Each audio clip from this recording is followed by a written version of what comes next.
भैया झुम झुम के नाचा थे पंथी झुम झुम के। झुम झुम के दीदी झुम झुम के नाचा थे पंथी झुम झुम के।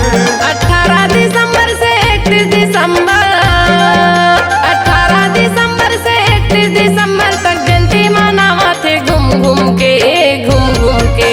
झुम झुम के दीदी झुम झुम के नाचा थे पंथी झुम झुम के। झुम झुम के दीदी झुम झुम के नाचा थे पंथी झुम झुम के।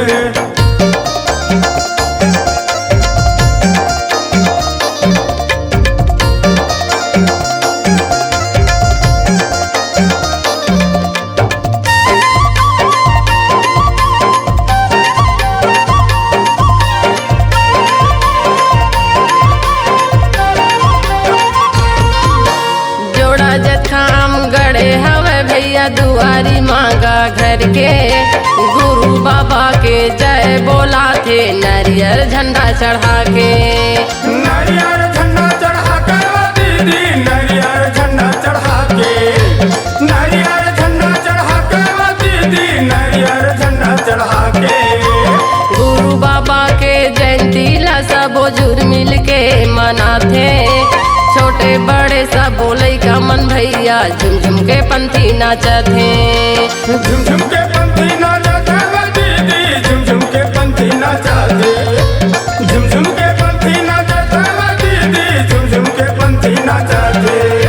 18 दिसंबर से 31 दिसंबर 18 दिसंबर से 31 दिसंबर तक जयंती मनावा थे घूम घूम के घूम घूम के। झुम झुम के दीदी झुम झुम के नाचा थे पंथी झुम झुम के। झुम झुम के दीदी झुम झुम के नाचा थे पंथी झुम झुम के।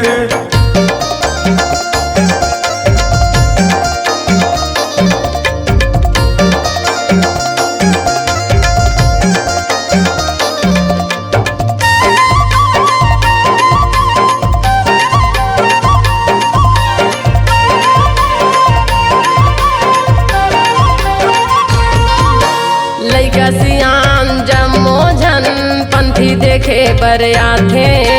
नारियल सुपारी बंगला पान गुरु गद्दी माँ चढ़ाथे।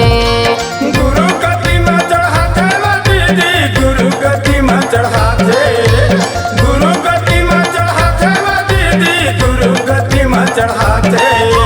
खीर धर के दीदी बहनी मन मंदिर माँ चढ़ाथे।